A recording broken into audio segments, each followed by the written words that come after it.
Welcome to JDR news. బులెటిన్ల ముందుగా headlines. CM Chandrababu అధ్యక్షతన రాష్ట్ర మంత్రివర్గ సమావేశం, కీలక నిర్ణయాలపై చర్చ.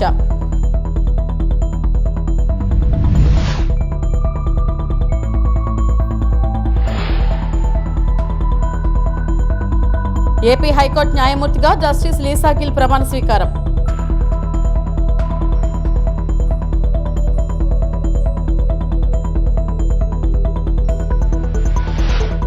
హైదరాబాద్ చందానగర్ లో ఫర్నిచర్ షోరూమ్ లో భారీ అగ్ని ప్రమాదం.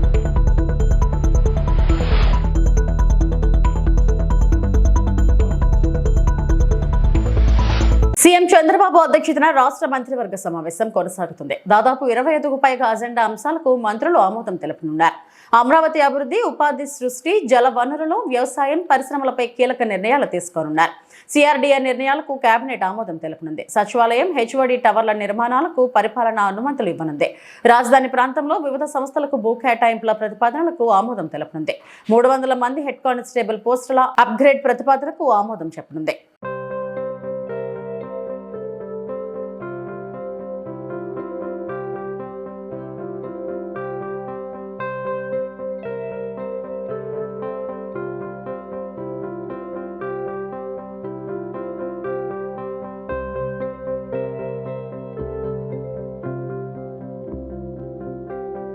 హైకోర్టు న్యాయమూర్తిగా జస్టిస్ లీసా గిల్ ప్రమాణ స్వీకారం చేశారు. శుక్రవారం ఏపీ హైకోర్టు ప్రాంగణంలో ప్రమాణ స్వీకార కార్యక్రమం జరిగింది. జస్టిస్ లీసా గిల్ చేత హైకోర్టు ప్రధాన న్యాయమూర్తి జస్టిస్ ధీరజ్ సింగ్ ఠాకూర్ ప్రమాణ స్వీకారం చేయించారు. ఆయన సమక్షంలో నూతన న్యాయమూర్తి జస్టిస్ లీసా గిల్ బాధ్యతలు స్వీకరించారు. ఈ ప్రమాణ స్వీకార మహోత్సవానికి హైకోర్టు న్యాయమూర్తులు, బార్ కౌన్సిల్ సభ్యులు, న్యాయవాదులు, హైకోర్టు సిబ్బంది హాజరయ్యారు. నూతన న్యాయమూర్తి బాధ్యతలు చేపట్టడం పట్ల హైకోర్టు వర్గాలు, న్యాయవాదులు, సిబ్బంది జస్టిస్ లీసా గిల్ కు శుభాకాంక్షలు తెలిపారు. కొత్త బాధ్యతల్లో ఆమె విజయవంతం కావాలని ఆకాంక్షించారు. With the permission of my Lord, the Honorable the Chief Justice, I now read out the government order. Under the Article 219 of the Constitution of India, the Governor of Andhra Pradesh hereby appoints the Honorable Sri Justice Dheeraj Singh Thakur, Chief Justice of the High Court of Andhra Pradesh, as the person before whom Honorable Ms. Justice Leesa Gill, Judge High Court of Andhra Pradesh, High Court of Punjab and Haryana, who has been transferred as Judge of High Court of Andhra Pradesh, shall make and subscribe an oath of affirmation according to the form set out for the purpose in the third schedule to the Constitution of India before she enters upon her office. May I now request my Lord, the Honorable the Chief Justice, to administer the oath.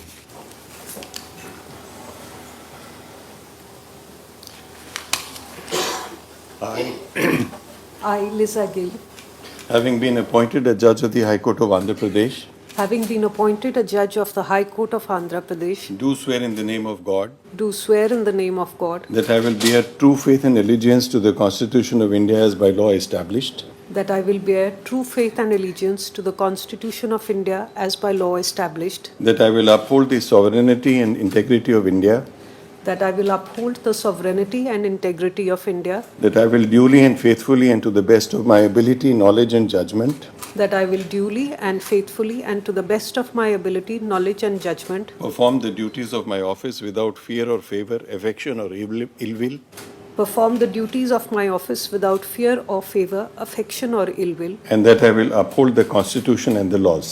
and that I will uphold the Constitution and the laws. CM Revanth రెడ్డిపై మాజీ మంత్రి హరీష్ రావు ఆగ్రహం వ్యక్తం చేశారు. రేవంత్ రెడ్డి కాదు, Goebbels Reddy అని దుయ్యబట్టారు. Musi సుందరీకరణకు BRS వ్యతిరేకం అంటూ జరుగుతున్న ప్రచారాన్ని ఆయన ఖండించారు. బీఆర్ఎస్ చూసి సుందరీకరణకు వ్యతిరేకం కాదని స్పష్టం చేశారు. శుక్రవారం తెలంగాణ భవన్లో మీడియాతో మాట్లాడారు. మూసీ సుందరీకరణకు మేము ఎప్పుడూ వ్యతిరేకం కాదు. మూసీ సుందరీకరణ ముసుగులో రేవంత్ రెడ్డి రియల్ ఎస్టేట్ వ్యాపారం చేస్తున్నారు. DPR లేకుండానే 10,017 ఇళ్లు కూలగొట్టేందుకు ప్రభుత్వం గెజిట్ నోటిఫికేషన్ ఇచ్చింది. హైడ్రా పేరుతో ఇప్పటికే 1,00,000కు పైగా ఇళ్లు కూల్చారు. 1,00,000 జీవితాలను మూసీలో ముంచేస్తారా? మూసీని శుద్ధి చేస్తావా? రియల్ ఎస్టేట్ వ్యాపారం చేస్తావా? రియల్ ఎస్టేట్ దాందా కోసమే మూసీ మీద పడ్డారు. మూసీ సుందరీకరణకు బీఆర్ఎస్ వ్యతిరేకం కాదు. మూసీ సుందరీకరణ కోసం 3,279 ఎకరాల భూసేకరణ అవసరమా? మూసీ బ్యూటిఫికేషన్ పేరుతో నోటిఫికేషన్ చేస్తున్నారని ఆరోపించారు. మేము కొన్ని సూటి ప్రశ్నలు ప్రభుత్వానికి వేయదలుచుకున్నాం. ముఖ్యంగా మళ్ళీ చెప్తున్నాం, మూసీ పునర్జీవానికి బీఆర్ఎస్ పార్టీ వ్యతిరేకం కాదు. మేము కేవలం మూసీ ముసుగులో బ్యూటిఫికేషన్ పేరు మీద రేవంత్ రెడ్డి చేస్తున్న లూటిఫికేషన్కు మాత్రమే వ్యతిరేకము. మూసీ పేరిట లక్షలాది మంది ప్రజల రోడ్డు మీద వేయడానికి మేము వ్యతిరేకము. వేలాది ఇండ్లు కూలగొట్టి లక్షలాది మంది ప్రజల్ని నిరాశ్రయులు చేయడానికి బీఆర్ఎస్ పార్టీ వ్యతిరేకము. బీఆర్ఎస్ పార్టీయే, మా ప్రభుత్వం, మా నాయకుడు కేసీఆర్ గారు, కేటీఆర్ గారు ఆ రోజు మూసీ బ్యూటిఫికేషన్కు మేము శ్రీకారం చుట్టాం. ఒక్క ఇల్లు కూల్చకుండా, మూసీలోకి మురికి నీరు రాకుండా మేము ప్రణాళికలు రచించాం. దాదాపు 4,000 కోట్లు ఖర్చు పెట్టి 32 ఎస్టీపీలు కట్టింది బీఆర్ఎస్. కాళేశ్వరం ప్రాజెక్టు ద్వారా గోదావరి నీళ్లను తెచ్చి మూసీలో వేసి ఆ మూసీని శుద్ధి చేయాలని ప్రణాళికలు రచించింది బీఆర్ఎస్. సో మీరు దాన్ని కొనసాగించండి. కానీ ఈరోజు రేవంత్ రెడ్డి గారి ప్రభుత్వం మూసీ ముసుగులో రియల్ ఎస్టేట్ వ్యాపారం చేయడాన్ని, మూసీ ముసుగులో పేదల ఇండ్లు కూల్చడాన్ని, మూసీ ముసుగులో లూటిఫికేషన్ను మాత్రమే బీఆర్ఎస్ వ్యతిరేకిస్తుంది. We're not against Musi rejuvenation. Again and again we're clarifying. Now coming to the point. ఇలా ముఖ్యమంత్రి గారిది ఎట్లయిపోయిందంటే పరిస్థితి ఒక తుగ్లక్ పాలన లాగా ఉంది రేవంత్ రెడ్డి పాలన. ఒకసారి మూసీ సుందరీకరణ అంటాడు, ఒకసారి మూసీ ప్రక్షాళన అంటాడు, ఇంకొకసారి మూసీ పునర్జీవము అంటాడు. అసలు ఏంది నువ్వు చేస్తుంది? ప్రక్షాళననా, సుందరీకరణనా, పునర్జీవమా? ఏది? పూటకో మాట చెప్తూ అంతా ఆగమాగం, సగం సగం, ఏది సరిగా ఉండదు నీది. అన్ని అబద్ధాలు, Goebbels Goebbels Goebbels. Revanth Reddy కాదు, గోబల్స్ రెడ్డి నువ్వు. నేను ఆధారాలతో సహా చెప్తా, ఉత్త మాటలతో. ఎన్నడన్నా దేవుని మీద ఒట్టు పెట్టి కూడా మాట తప్పినవు నువ్వు. విరూపాక్షేశ్వర దేవస్థానం నూతన చైర్మన్ గా పాలాది పద్మజ బాధ్యతలను శుక్రవారం స్వీకరించారు. కమిటీ సభ్యులతో కలిసి ప్రమాణ స్వీకార ఉత్సవాన్ని నిర్వహించారు. కార్యక్రమానికి అనంతపురం అర్బన్ ఎమ్మెల్యే దగ్గుపాటి వెంకటేశ్వర ప్రసాద్ ముఖ్య అతిథిగా హాజరయ్యారు. ఈ సందర్భంగా ఆయన మాట్లాడుతూ ఆలయాల అభివృద్ధికి కూటమి ప్రభుత్వం అన్ని విధాలుగా అండగా నిలుస్తుందని తెలియజేశారు. కూటమి ప్రభుత్వం అధికారంలోకి వచ్చిన తర్వాత నగరంలోని శివాలయాలు అభివృద్ధికి నూతన ఆలయాన్ని నిర్మించేందుకు 4.5 కోటి రూపాయలను కేటాయించడం జరిగిందని తెలిపారు.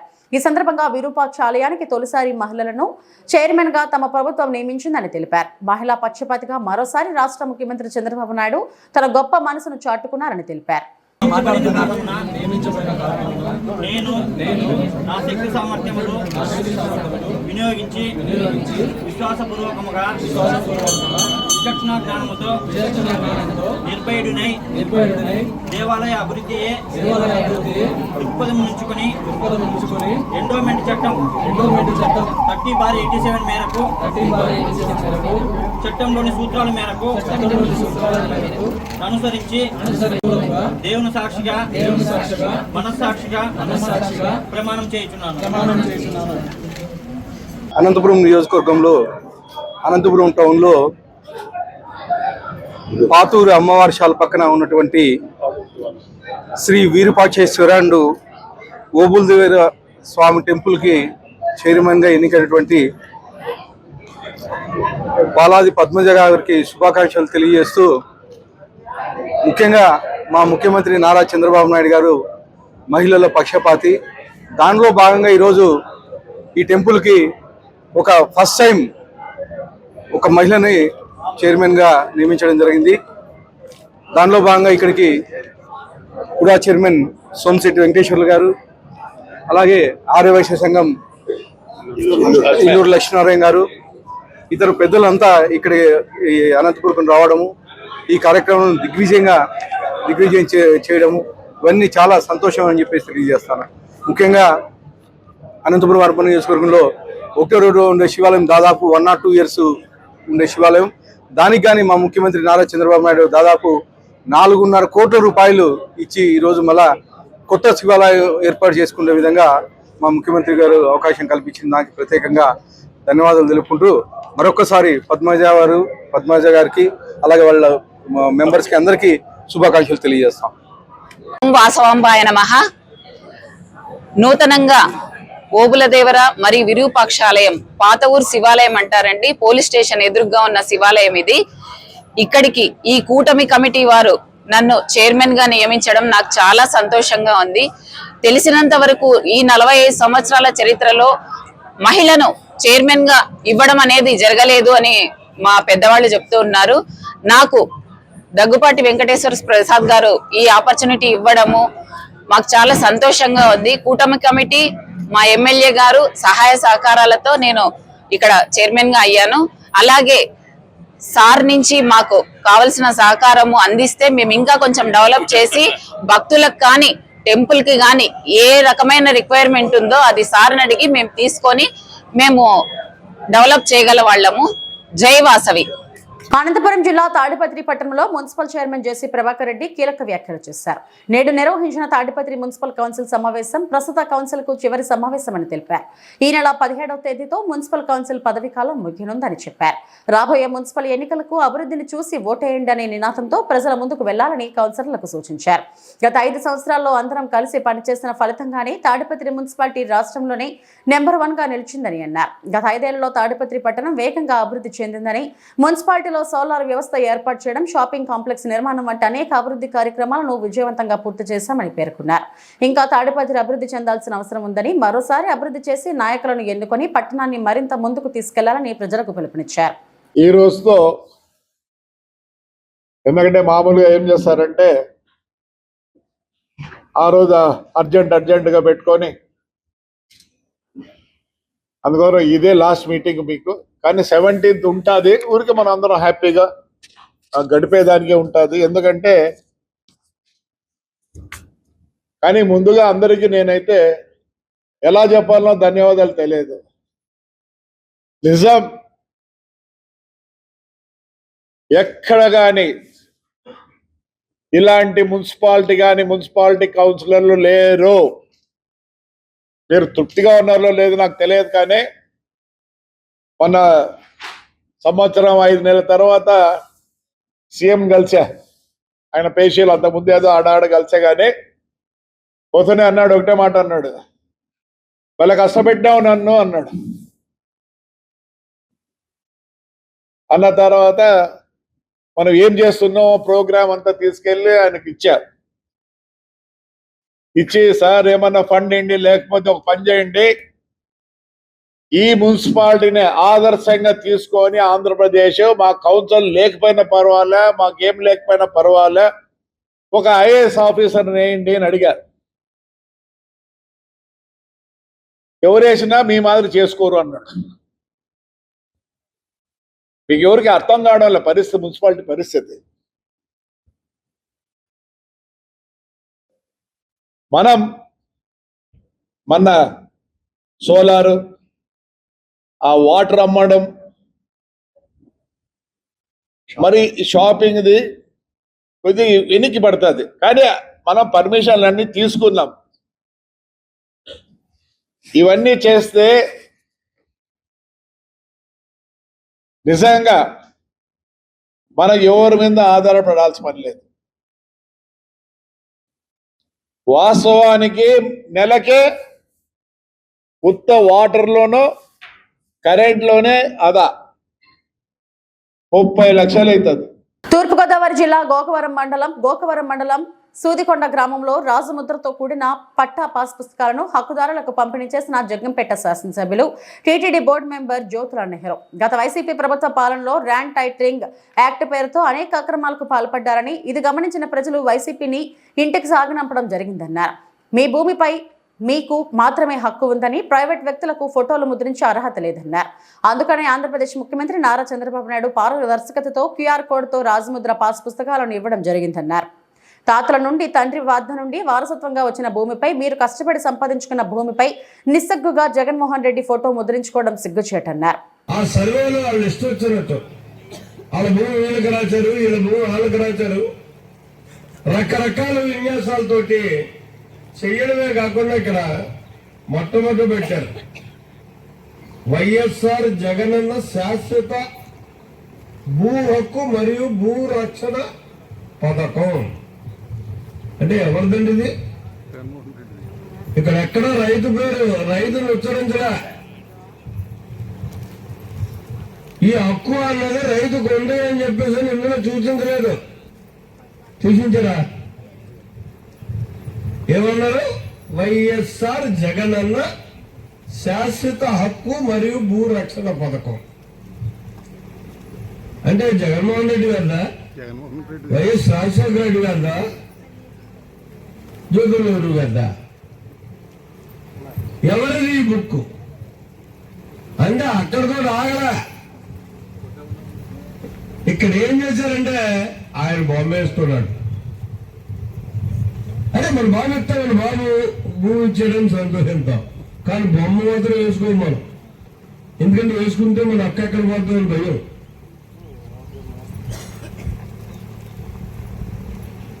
ఒక్క పేజీ మీదతోనే సరిపెట్టలే, ప్రతి పేజీ మీద వేశాడు ఆయన బొమ్మలే.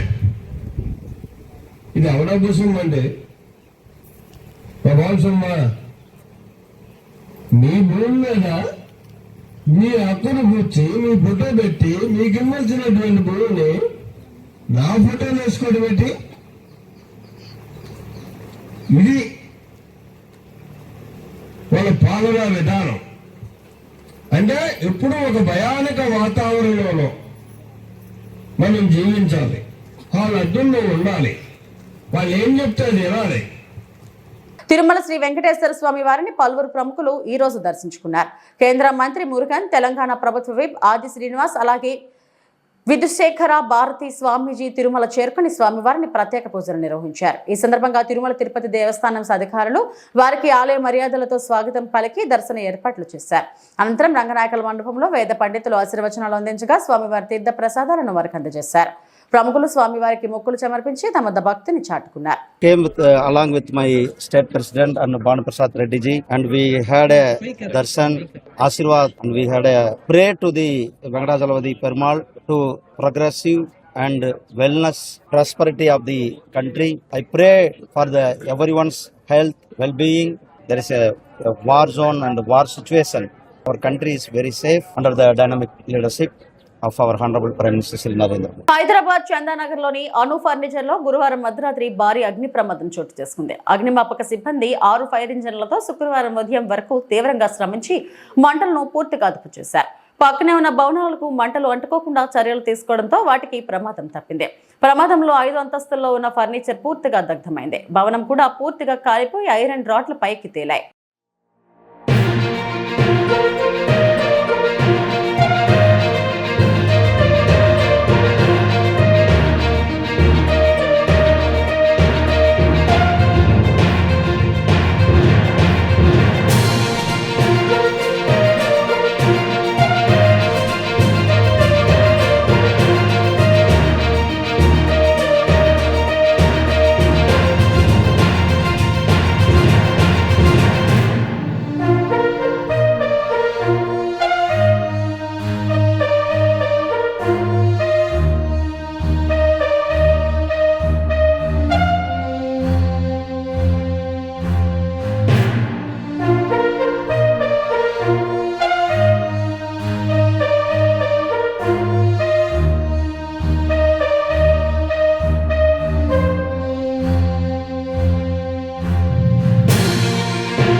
సింహాచలం శ్రీ వరాహలక్ష్మీ నరసింహస్వామి ఆలయంలో భక్తుల సౌకర్యార్థం కియోస్క్ యంత్రాలను అధికారులు ప్రారంభించారు.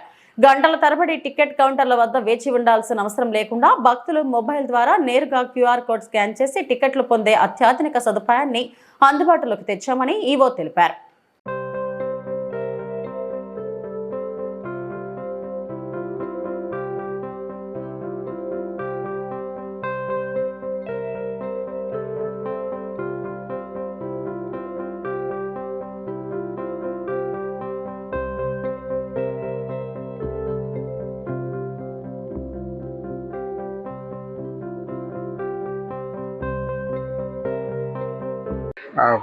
కరూరు వైశ్య బ్యాంక్ వారి సౌజన్యంతో మన సింహాచలం దేవస్థానంలో 8 సర్వీస్ కియాస్క్స్ ఏర్పాటు చేయడం జరిగింది.